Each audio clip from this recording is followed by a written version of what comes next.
네, 어제 간밤의 이슈부터 오늘 아침 뉴스까지 얼리버드 시사 이슈 빅데이터는 알고 있다부터 시작하도록 하겠습니다. 사회 이슈를 아주 다양한 방법으로 예쁘게 설명해주는 우리의 시사요정 진현지 소셜캐스터 나와 계십니다. 안녕하세요. 안녕하세요. 화사하시네요, 역시. 네. 인사하십시오. 네, 안녕하세요. 투데이저스 3.0의 시사요정 CEO 진현지입니다. 네, 우리의 CEO 연지 캐스터가 요즘 이 소셜 캐스터 활약을 하느라고 네. 매일매일 뉴스 보느라고 바쁘다 뭐 이런 소문이 있더라고요. 네, 맞습니다. 제가 사실 본업이 기상캐스터여서 네.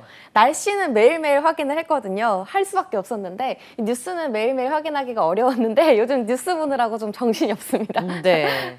뉴스가 사실 재미있는 구석도 있어요. 네. 나하고 이제 날씨처럼 피부에 와닿는다고 느끼면 네. 뉴스가 참 재미있는 그런 대목이긴 합니다. 오늘 CEO의 어깨가 무겁습니다. 네. 독실님도 안 계시기 때문에 오늘 그 빅데이터는 알고 있다는 좀 즐겁게 진행을 해보도록 하겠습니다. 자, 오늘 첫 번째 키워드부터 좀 살펴볼까요? 네, 오늘도 마찬가지로 세 가지 키워드로 준비를 했습니다. 이 빅데이터로 꼽힌 키워드 세 가지를 준비했는데요. 첫 번째로 꼽은 키워드는 바로 숫자 6입니다. 6. 네. 네. 666 뭐 이런 거 아니죠? 네? 칩 심어져 있다 뭐 이런 거 아니죠? 아, 그런 건 아닙니다. 네. 아니고요. 이 물가 문제에 대한 키워드인데요. 물가. 네. 2월 4일 토요일 빅데이터로 알아본 키워드에 숫자 6이 많이 검색된 키워드로 꼽힌 겁니다. 왜 그러냐면요. 이 물가가 6%대까지 전망이 되면서 이 사람들이 심리가 무서움으로 가고 있거든요. 그래서 이제 그 어떤 기사를 보니까 이런 식으로 표현을 했어요. 헤드라인에 6월 물가 6% 전망까지 이 삼구 복합 위기다. 2008년 보다 심각하다라고 표현을 하면서 이 국민들이 느끼는 위기감을 아주 잘 표현한 기사 헤드라인을 꼽았는데요. 네. 네, 여기서 이제 삼고란 고물가, 고금리, 고환율이라는 이야기입니다. 네. 이 관련 내용을 한번 전해드리면요. 지난달 소비자 물가가 불과 3개월 만에 3%대에서 5%까지 치솟으면서 2008년 금융위기 이후로 최고 수준을 기록한 건데요. 이 4일 통계청에 따르면 지난달 소비자 물가 상승률은 전년 동월 대비 5.4% 올랐다고 합니다. 이는 글로벌 금융위기 이후인 2008년 8월 이후 13년 9개월 만에 가장 높은 수준이라고 밝혔는데요. 이 물가 상승 속도 또한 빨라지고 있어서 걱정입니다. 지난해 1월 0.9%에 불과했던 물가가 10월 3.2%로 올랐고요. 아이고. 네, 이후 9년 8개월 만에 처음으로 3%로 오른 거거든요. 네. 네. 그 연지 캐스터는 뭐가 오르면 진짜 뭐가 많이 올랐다 이렇게 느낍니까? 아무래도 쌀 아닐까 싶은데. 아, 밥을 드시는구나. 네, 또 라면. 아, 그렇죠. 저는 네. 라면, 그러니까 밀가루 종류 있잖아요. 과자. 갑자기 봉지는 커지는데 안에 들어있는 내용물이 적어진다거나 맞아요. 이럴 때는 굉장히 서운하게 느껴지는데요. 맞습니다. 최근에 제가 물가를 체감하는 게 어제 네. 햄버거 사러 갔더니 프렌치 프라이를 안 주더라고요. 감자 가격이 너무 많이 올라서 네. 수입이 안 되니까 요즘은 치킨 너겟을 서비스로 줄지언정 프렌치 프라이를 안 주는 네. 이런 걸 느끼면서 아 진짜 물가가 무섭다라는 생각을 네. 했었는데 요즘에 그 마트 가면 뭐 10만 원 들고 가도 사실은 별로 살 게 없어요. 안 오르는 게 맞아요. 없더라고요. 저는 그 콜라 리필을 이제 더 이상 안 해주겠다고 했을 때도 아, 서운하더라고요. 콜라 리필을 안 해줬어요? 네. 이럴 수가. 이러면 안 되죠, 우리. 네, 이제 안 되더라고요. 콜라 리필도. 그런 거 보면 참 이제 심각하게 느껴지기는 하더라고요. 네. 네. 제가 왜 아까 라면 여쭤봤었냐면 사실 물가지수가 얼마나 올랐냐 우리가 체감을 못할 때가 있는데 맞아요. 요즘에 사실 6%라고 얘기하셨잖아요. 저는 네. 한 60% 되는 느낌이거든요. 왜냐하면 이 마트 갈 때 사는 품목들의 가격, 그러니까 장바구니 물가가 많이 오르다 보니까 네. 더 많이 그렇게 느껴지는 것 같아요. 네, 지난달에 그 5%대로 물가가 치솟았다고 말씀을 방금 드렸는데 말씀해 주셨듯이 이 지수에서도 이 체감 물가라고 하죠. 이 체감 물가에 더 가까운 생활 물가 지수는 6.7% 올라서요. 가장 큰 상승률을 기록을 했거든요. 또 이 농산물과 석유를 제외한 근원 물가 상승률도 확산세가 이어가면서 2009년 이후 13년 만에 또 가장 높은 수준인 4.1%를 기록을 했습니다. 네. 이렇게 이제 구매 빈도와 지출 비중이 높은 식료품 위주로 물가가 올라가면서 이 향후 1년간 또 얼마나 더 오를까 이런 걱정이 많아서 아마 이 키워드가 꼽히지 않았을까 생각이 듭니다. 네, 뭐 숫자도 중요하지만 우리가 많이 느끼니까 도대체 얼마나 올랐길래 네. 내 주머니가 이렇게 얇게 느껴지는 거지? 아마 이런 생각들을 하신 것 같은데요. 네. 최근에 물가가 작년만 해도 이 정도는 아니었던 것 같은데 네. 왜 이렇게 오르는 거예요? 네, 맞습니다. 이 우크라이나 사태 이후에 이 국제 유가가 고공행진을 이어가고 있는 데다가요. 또 글로벌 공급망 차질로 누적된 재료비 상승, 또 코로나19로 억눌려 있던 소비 회복이 이 공급과 수요 양쪽에서 물가를 밀어 올리고 있는 건데요. 지난달 최근 오름세가 주춤하던 농축수산물 물가마저도 축산물 위주로 오르면서요. 사람들의 심리가 조금 위기의식을 심각하게 느끼고 이제 있는 것 같아요. 네. 또 이제 위기의식을 느꼈던 게 이 전기가스 수도 요금이 아, 맞아요. 뭐 오르면- 이거는 뭐 어떻게 할 수가 없어. 그렇잖아요. 또 저 같은 경우도 자취 생활을 해봤던지라 강릉에서 이렇게 전기요금이 오르고 수도요금이 오르면은 진짜 직접 실감이 되더라고요. 그래서 나는 물 얼마 안 쓴 것 같은데 네.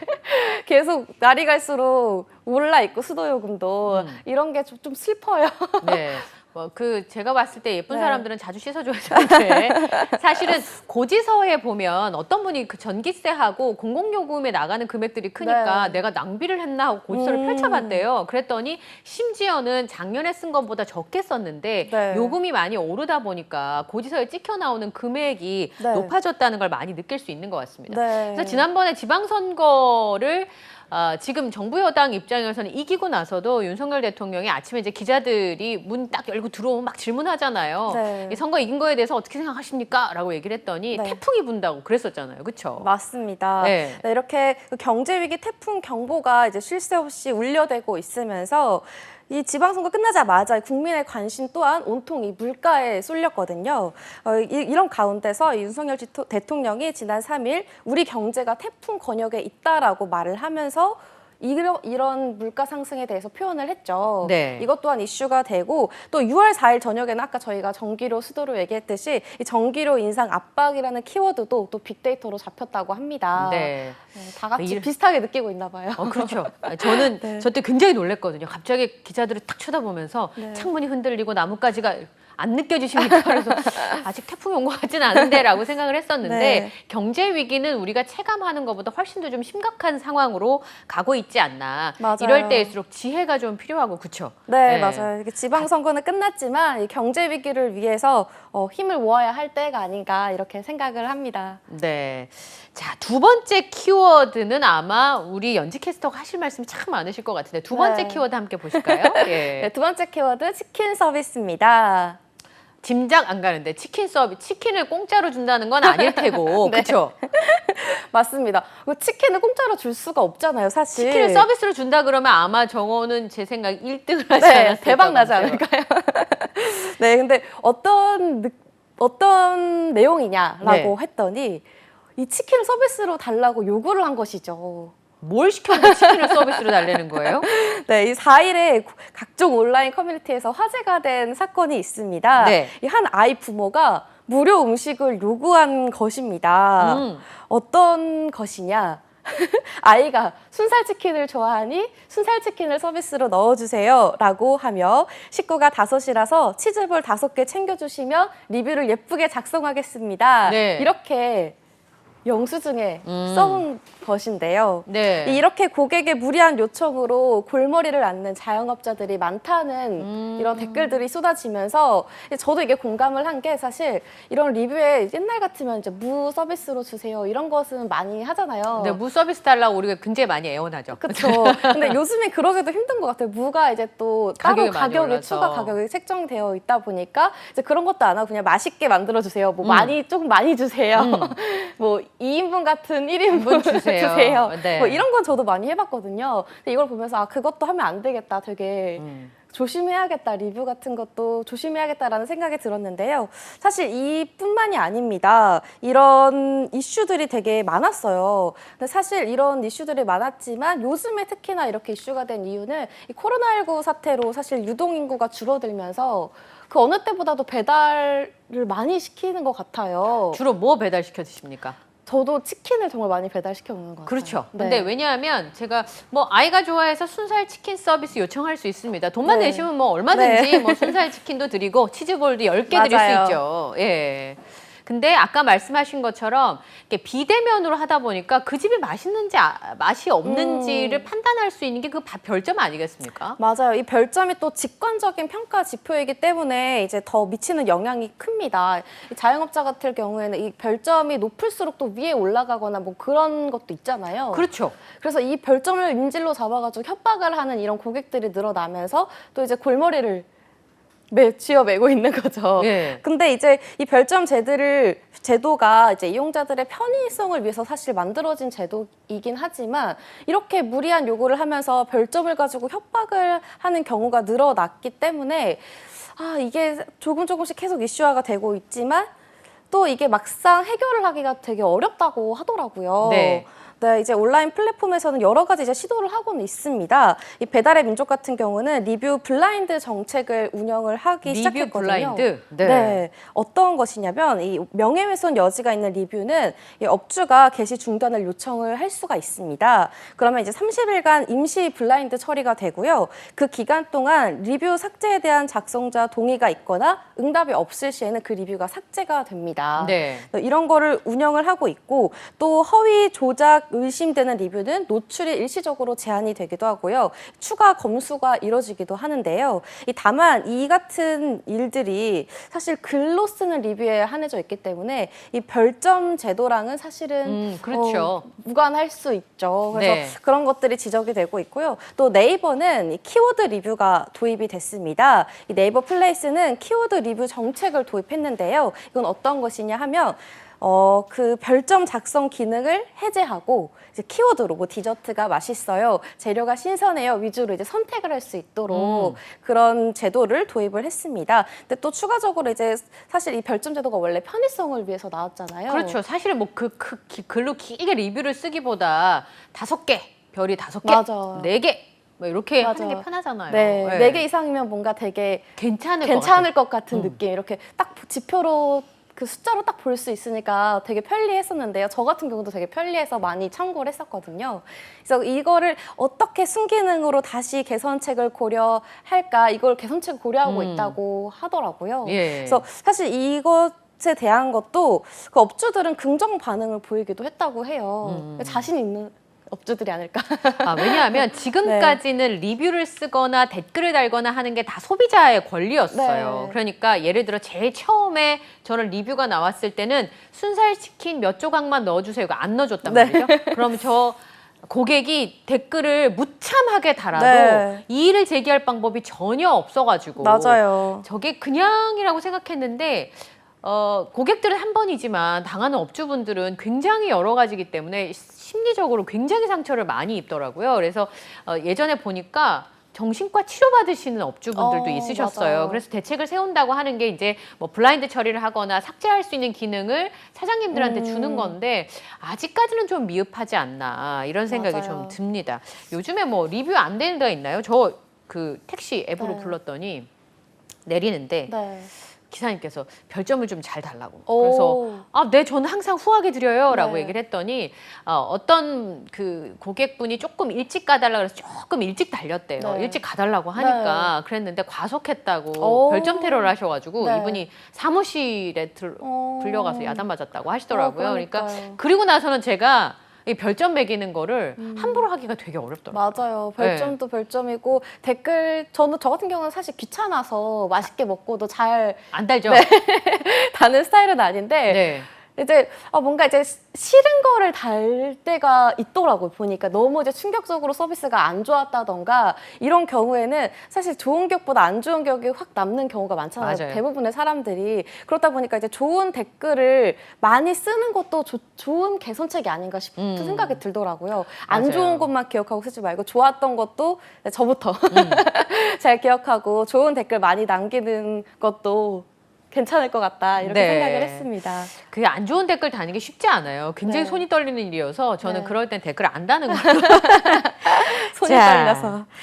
그렇습니다. 오늘도 열심히 창업해서 맛있는 네. 음식을 만들어 주시는 많은 그 사장님들 힘내시고요. 저런 사람만 있는 거 아니니까 실망하지 마시기 바랍니다. 그래서 네. 어떤 분은 그냥 우리는 별점 안 받겠습니다 하는 가게들도 있더라고요. 예.